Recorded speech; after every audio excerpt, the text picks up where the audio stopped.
तो चलिए आज हम लोग पढ़ रहे हैं कौटिल्य अर्थशास्त्र।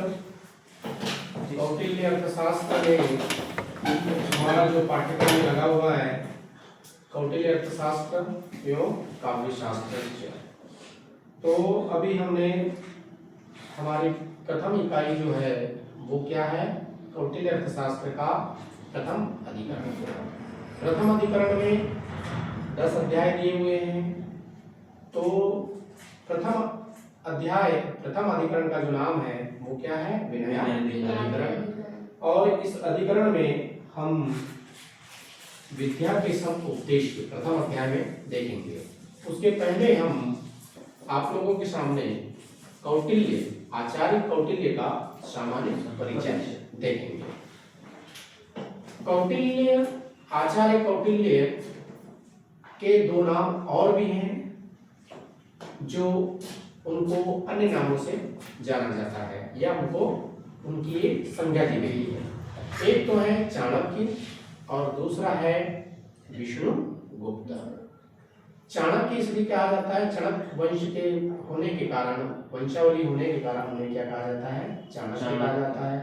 कौटिल्य इसलिए कहा जाता है क्योंकि कुटिल बुद्धि वाले होने के कारण, और इनका जो पूरा का पूरा जो पढ़ाई जो हुआ है वो कहाँ पर हुआ है, तक्षशिला में हुआ है। और तक्षशिला के ही ये प्रोफेसर बने हैं और गहन अध्ययन करने के बाद ही, जो कि तक्षशिला एक भारत का और विश्व का शिक्षा का केंद्र माना जाता था। चतुर्थ शताब्दी में अगर जन्म शताब्दी देखा जाए तो उसमें कुछ थोड़ी सी अनुमानित है, लेकिन चतुर्थ शताब्दी के आसपास ही इनका जन्म का ईसा पूर्व माना जाता है। दूसरी बात यह है कि कौटिल्य जो अर्थशास्त्र है वही आज के उस राजनीतिक ढांचा या सामाजिक ढांचा का मूल आधार भी माना जाता है। आपने देखा होगा कि जब हम इतिहास को पढ़ते हैं तो इतिहास में आपने देखा होगा कि जो नंदवंश है वो नंदवंश का जो अंतिम जो राजा था धनानंद, है ना, वो जो धनानंद था उस राजा का साम्राज्य समाप्त करके क्या करते हैं, ये मौर्य साम्राज्य को स्थापित करते हैं। और मौर्य साम्राज्य के राजा के रूप में चंद्रगुप्त मौर्य को राजगद्दी पर बैठाते हैं, किसकी, मगध की। और पाटलिपुत्र जो वर्तमान में क्या हो गया है, पटना हो गया है, उसमें ये क्या करते हैं, उसको मगध की राजधानी बनाते हैं। उस समय का नाम जो था उसका प्राचीन नाम कहना चाहिए। क्या नाम कहना चाहिए, प्राचीन नाम कहना चाहिए, वो पाटलिपुत्र है। अभी वर्तमान में क्या हो गया, पटना हो गया है। और पटना चूंकि बिहार की राजधानी भी है कि नहीं है। तो कौटिल्य अर्थशास्त्र आचार्य कौटिल्य के द्वारा रचा गया बहुत ही सारगर्भित, बहुत ही सुव्यवस्थित ग्रंथ माना जाता है, जिसको आधार मानकर ही पूरा विश्व, भारत के साथ साथ पूरा विश्व ही क्या करते हैं, अपने राजतंत्र में उसको, अपने राजनीतिक तंत्र में अप्लाई करते हैं, फॉलो करते हैं। उसी को आधार मान के पूरी गतिविधियां, क्योंकि उसमें केवल राजनीतिक व्यवस्था नहीं दी गई है, उसमें अर्थ की व्यवस्था दी गई है, उसमें राजनीति की व्यवस्था दी गई है, उसमें दंड की व्यवस्था दी गई है, उसमें कर की व्यवस्था दी गई है, उसमें भू यानी लैंड भूमि की व्यवस्था दी गई है, उसमें समाज की व्यवस्था दी गई है, उसमें वर्ग की व्यवस्था दी गई है, उसमें आश्रमों की व्यवस्था दी गई है, उसमें वर्ण की व्यवस्था दी गई है। सारी व्यवस्थाओं को समुचित करके एक जगह सारी चीजों के बारे में एक प्लेटफॉर्म पर आकर बात की गई है आचार्य कौटिल्य, जो एक बहुत बड़ा ग्रंथ है अपने आप में, जिसमें 15 अधिकरण दिए गए हैं। 15 अधिकरण मैंने पहले भी कहा कि 15 अधिकरण वाला जो कौटिल्य अर्थशास्त्र है उसको हमने पिछले सेमेस्टर यानी तृतीय सेमेस्टर में क्या किया, पढ़ा। और पढ़ने के बाद उसमें हमने देखा कि तंत्र युक्तियों के बारे में, किसके बारे में, तंत्र युक्ति के बारे में। तंत्र युक्ति में हमने देखा कि 32 प्रकार की तंत्र युक्तियों के बारे में बताया गया था। विस्तृत जानकारी दी हुई थी उनके बारे में, उसका ज्ञान हमने उस कौटिल्य अर्थशास्त्र के माध्यम से, ग्रंथ के माध्यम से ही हमने प्राप्त किया। चूंकि अब हमारा चतुर्थ सेमेस्टर है, आप लोगों का अंतिम सेमेस्टर है, तो इसमें हम यूजीसी को आधार मानकर ही, क्योंकि यूजीसी के पाठ्यक्रम में लगा हुआ है ना, 1 से लेकर 10 अध्याय प्रथम अधिकरण, कौटिल्य अर्थशास्त्र का प्रथम अध्याय अधिकरण 1 से लेकर 10 अध्याय। तो उस 10 अध्याय का आज हम लोग सामान्य परिचय, यानी कि कौटिल्य अर्थशास्त्र ग्रंथ को आज प्रारंभ करने जा रहे हैं हम लोग।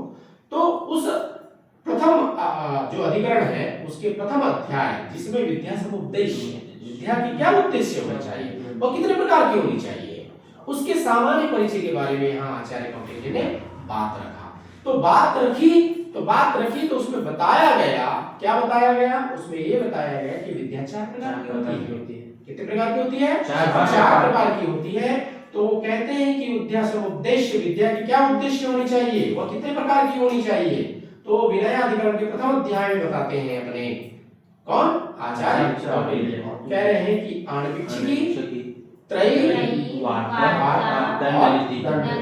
तो विद्या 4 भेद बताए गए हैं विद्या के। तो ये 4 भेद जो है विद्या के, उनमें से पहला भेद जो है वो है आणविक्षिकी। अब अन्य मनुस्मृति में जाकर देखेंगे या याज्ञवल्क्य की स्मृति में देखेंगे तो कोई आणविक्षिकी को नहीं मानता, वो 3 ही मानते हैं, त्रयी, वार्ता और दंडनीति। आणविक्षिकी को विद्या का भेद नहीं मानते हैं। लेकिन आचार्य कौटिल्य कहते हैं कि आणविक्षिकी पहली विद्या है।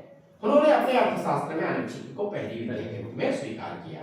लेकिन जैसे मनुस्मृति में जाएंगे तो वो नहीं मानते हैं, 3 ही को मानते हैं। तो यहाँ पर चूंकि अब वो हमारा सिलेबस नहीं है, लेकिन जानकारी होना चाहिए। क्यों? क्योंकि नेट के सिलेबस में है और नेट में पूछा जाता है, पीएसयू में पूछा जाता है कि आचार्य मनु के अनुसार या मनु के अनुसार विद्या कति भेदा। तो मनु के अनुसार पूछेगा तो 3 बताना है, ये नाम दे देगा, कौन सा नहीं है दे देगा, तो आणविक्षिकी नहीं है। याज्ञवल्क्य की स्मृति के अनुसार पूछेगा तो आणविक्षिकी नहीं है। कौटिल्य के अनुसार विद्या समुद्देश्य कति भेदा, तो 4 भेद है कि नहीं है।